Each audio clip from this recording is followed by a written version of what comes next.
Практика «Как улучшить отношения с мужем». В этом видео я дам вам всего одну технику, очень легкую, простую в применении, которая вам точно пригодится. Почему? Потому что вам 100% знакома такая ситуация, когда вы жена, например, с вашим мужем, у вас случается конфликт, и вы обижаетесь друг на друга.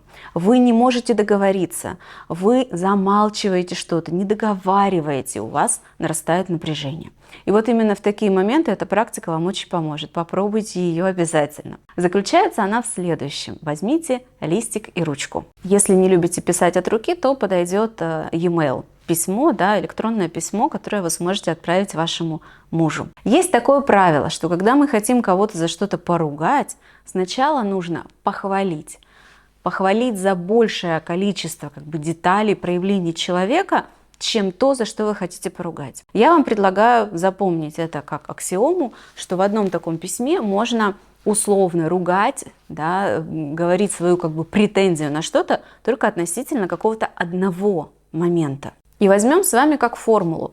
На одно негативное мы даем 3 позитивных. И начинаем мы с 2 позитивных. В этом письме опишите, например: «Дорогой мой муж, большое спасибо тебе, что ты у меня есть. Я очень рада, что мы с тобой когда-то встретились. Мне очень хорошо с тобой, потому что…» И дальше опишите какой-то один позитивный момент в ваших отношениях.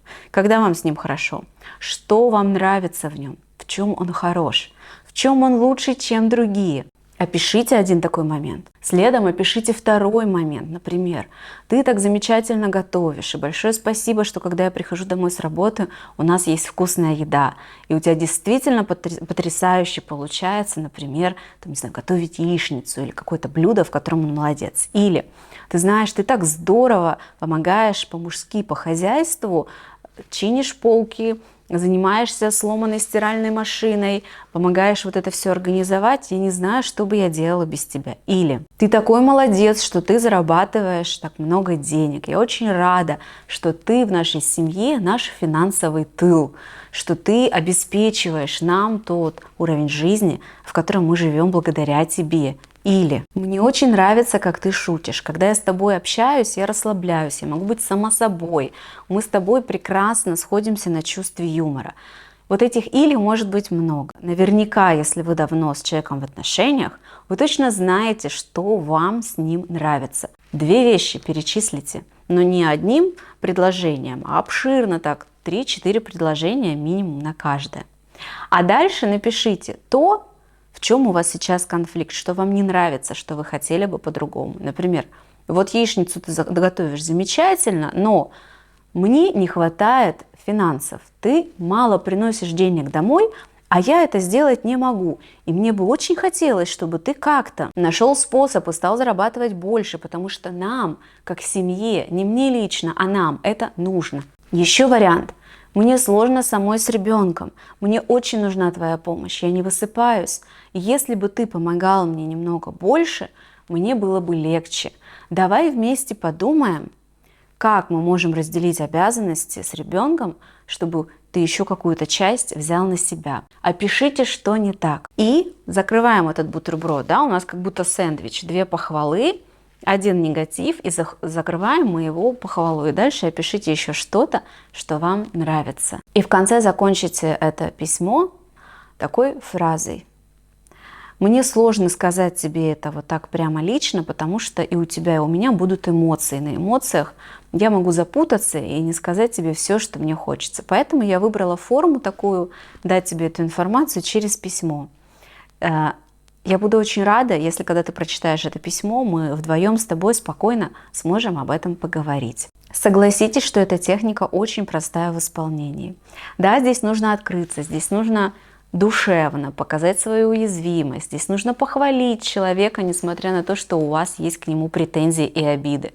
И это очень взрослая позиция — разделять, что я вижу своего мужчину, например, мужа, и в нем есть положительные качества и негативные. И когда я имею дело с его негативными качествами, меня не захлестывает это целиком. Он не становится в этот момент для меня весь плохим. Я продолжаю одновременно замечать в нем и хорошее, и плохое. И если он что-то делает не так, это не значит, что он тотально полностью плохой. Он все еще остается моим мужем. И если вы попробуете применить эту практику, то одновременно с этим вы прокачаете ваше взрослое состояние. Вот эту самую способность видеть в людях одновременно и плохое, и хорошее. Для этого, чтобы сделать это легче, попробуйте представить, что вы живете из позиции, где со мной все в порядке, и с тобой все в порядке. Со мной все в порядке, и с моим мужем все в порядке. Когда все в порядке, это не значит, что все идеально в порядке. Это значит, что человек, с которым все в порядке, он нормальный. При этом что-то где-то может делать не так, как нам бы хотелось. И из позиции «со мной все в порядке, с тобой все в порядке» проще это обсуждать, договариваться и не тонуть в эмоциях. Ну а если вы готовы разобраться еще лучше в ваших отношениях и узнать, какие же ошибки вы с вашим мужчиной совершаете в вашей паре, то для вас ссылка внизу под видео. Вы можете пройти прямо сейчас бесплатно первую ступень моих курсов про отношения. Просто регистрируйтесь, сразу начинаете смотреть видео, узнаете 19 самых распространенных ошибок и понимаете, какие из этих ошибок совершаете вы, какие ваш муж и как из этого выйти.